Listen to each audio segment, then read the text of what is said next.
Assalamualaikum warahmatullahi wabarakatuh. Selamat datang di kelas PPKN. Materi kali ini kita akan membahas tentang hubungan pemerintah pusat dan daerah menurut Undang-Undang Dasar 1945.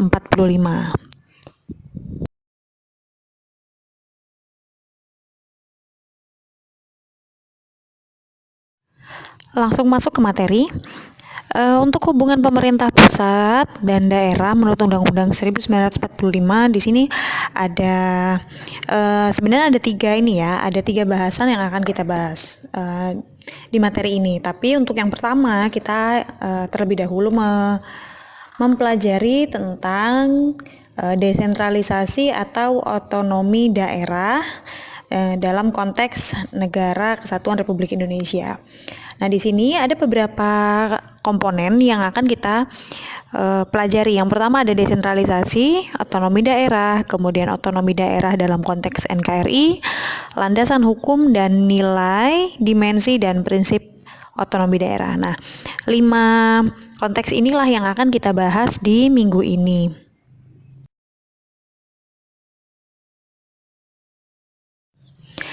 Nah, yang pertama adalah desentralisasi, ya. Yang akan kita bahas yang pertama adalah desentralisasi. Apa itu desentralisasi? Desentralisasi itu adalah suatu cara penyerahan wewenang dari pemerintah pusat ke pemerintah daerah otonom, guna untuk mengatur dan mengurus segala urusan pemerintahan dalam sistem Negara Kesatuan Republik Indonesia. Yang tujuannya adalah untuk mencapai pemerintahan yang efisien. Kemudian, desentralisasi ini memiliki kelebihan dan kekurangannya masing-masing.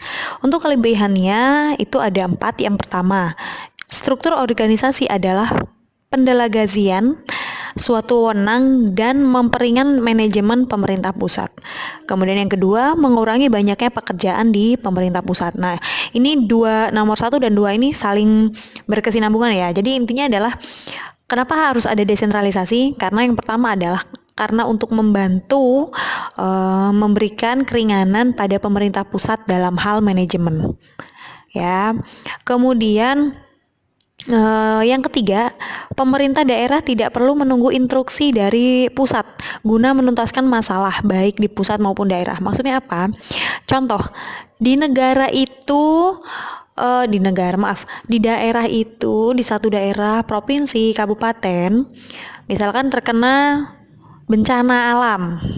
Nah, dalam menangani bencana alam, pemerintah daerah tidak perlu menunggu instruksi dari pusat untuk menangani daerahnya ini, begitu. Jadi ya sudah bisa langsung memberikan perintah begitu. Selanjutnya ada yang keempat, kelebihan yang keempat adalah meningkatkan hubungan pemerintah pusat dan daerah. Jadi dengan adanya sistem desentralisasi ini juga dapat meningkatkan hubungan antara pusat dan daerah. Kemudian yang kedua ada kekurangan desentralisasi. Kalau kita membicarakan kelebihan, pasti juga akan muncul kekurangan. Nah, di sini ada 3 kekurangan dari sistem desentralisasi. Yang pertama itu adalah menyebabkan keseimbangan antara macam-macam kepentingan daerah itu mudah terganggu, ya. Kemudian yang kedua, dapat mendorong timbulnya suatu paham kedaerahan. Contoh, satu daerah dengan daerah lain atau satu provinsi dengan provinsi yang lain itu punya potensi sumber daya alam yang berbeda. Nah, kadang ya ada beberapa oknum yang mengatasnamakan bahwa di daerahnya atau di provinsinya itu lebih unggul daripada daerah-daerah yang lain, sehingga hal yang seperti inilah yang kebanyakan menimbulkan konflik ya antar daerah begitu. Kemudian yang ketiga, kekurangannya adalah dalam mengambil keputusan itu memerlukan waktu yang relatif lebih lama karena terlalu lama berunding. Berundingnya dengan siapa? Biasanya kalau pemerintah daerah itu berundingnya adalah dengan anggota DPRD begitu ya. Nah, berunding secara seperti apa? Ini lebih kepada keputusan publik ya. Contohnya kayak libur sekolah, libur Lebaran, atau yang seperti terakhir ya adalah perpanjangan libur karena COVID ya, COVID-19. Jadi pada waktu itu pemerintah daerah sudah memberikan instruksi bahwa liburnya dari tanggal berapa sampai tanggal berapa. Nah, keputusan ini biasanya diambil karena memang harus diadakan rundingan dulu dengan beberapa pihak begitu. Salah satunya adalah dengan anggota DPR tadi, DPRD ya, maksud saya seperti itu. Oke, setelah kita tadi membahas tentang desentralisasi dan juga kelebihan dan juga kekurangannya, nah kali ini kita akan membahas tentang otonomi daerah. Untuk otonomi daerah itu sendiri, menurut Undang-Undang Nomor 9 Tahun 2015 tentang pemerintah daerah, menyatakan bahwa otonomi daerah itu adalah hak, wewenang, serta kewajiban daerah otonom guna mengurus dan mengatur sendiri urusan pemerintahan serta kepentingan masyarakatnya sesuai dengan peraturan perundang-undangan yang berlaku. Apa sih bedanya antara otonomi daerah dengan desentralisasi? Kalau desentralisasi itu adalah cara menyerahkan wewenangnya dari pemerintah pusat kepada pemerintah daerah, tapi kalau otonomi daerah ini adalah bentuknya ya, bentuk prakteknya begitu ya, praktek dari pemerintahan daerah ya, prakteknya. Jadi pemerintah daerah itu melakukan haknya, wewenangnya gitu ya. Selanjutnya ada otonomi daerah dalam konteks NKRI. Nah, dalam pelaksanaan otonomi daerah di Indonesia, pelaksanaannya ini diselenggarakan dalam rangka untuk memperbaiki kesejahteraan rakyat. Proses pembangunan daerah juga dapat disesuaikan oleh pemerintah daerahnya. Kemudian dapat memperhatikan ya berbagai potensi dan ciri khas daerahnya masing-masing, sehingga dalam pemerintahannya itu lebih efisien begitu dan sesuai dengan apa yang dibutuhkan oleh daerahnya.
Nah, ini dia lanjutan dari yang tadi ya, dari landasan hukum penerapan otonomi daerah tadi. Kalau tadi sudah ada 7 tadi ya, nah ini lanjutannya. Nah yang terbaru untuk landasan hukum yang terbaru itu adalah Undang-Undang Republik Indonesia Nomor 9 Tahun 2015 tentang perubahan kedua atas Undang-Undang Nomor 23 Tahun 2014 tentang pemerintah daerah. Nah ini ya, jadi memang sebelumnya sudah pernah ada undang-undang kemudian dirubah ya, gitu.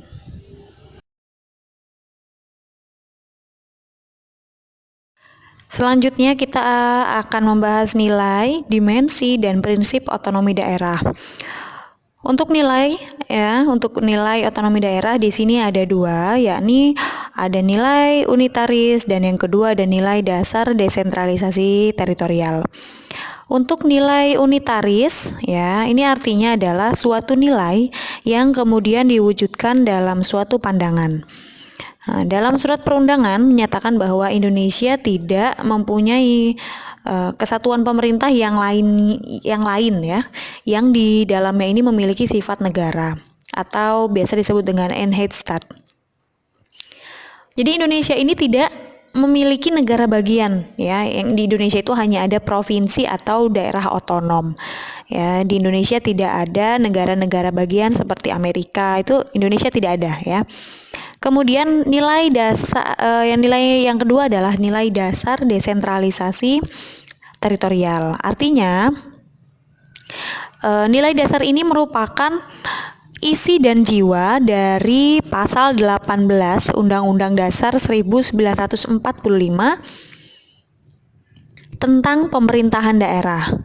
Nah, hal tersebut berisi mengenai pemerintah mempunyai sebuah kewajiban dalam melaksanakan bentuk politik desentralisasi dan dekonsentrasi dalam bidang ketatanegaraan. Jadi kalau di sini ya karena sudah ada di pasal 18 Undang-Undang Dasar, maka itulah yang akan dilaksanakan oleh pemerintah daerah.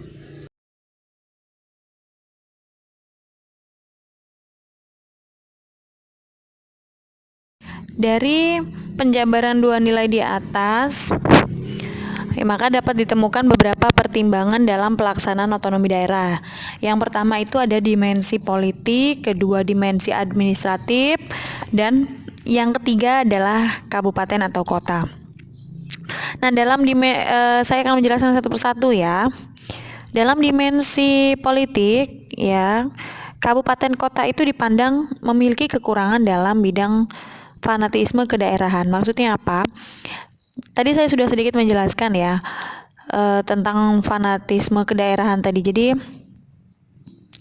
setiap kabupaten kota itu punya kelebihan masing-masing ya, punya kelebihannya masing-masing, punya potensi yang berbeda-beda, bahkan yaitu kelebihannya masing-masing.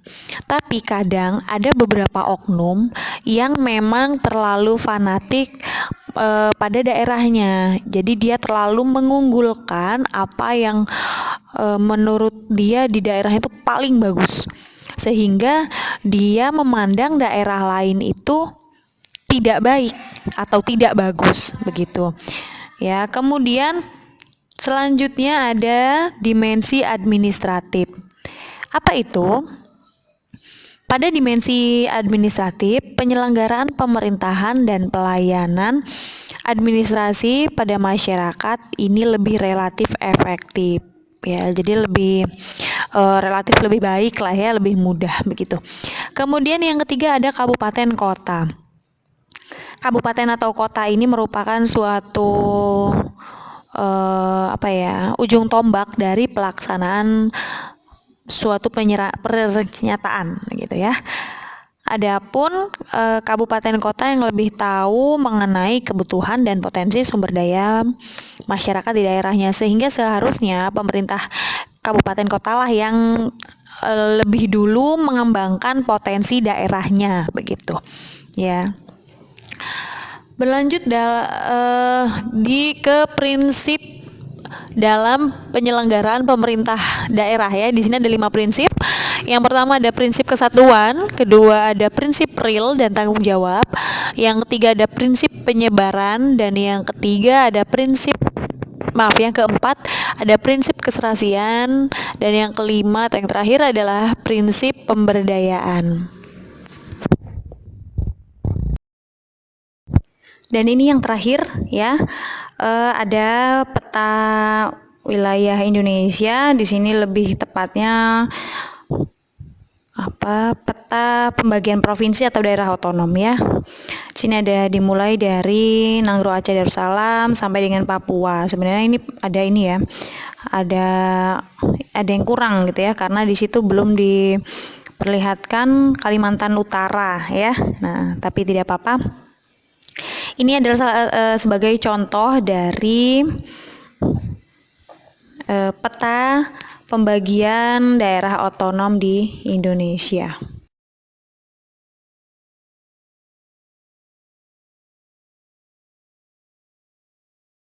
Nah, jadi itu tadi materi kita minggu ini ya.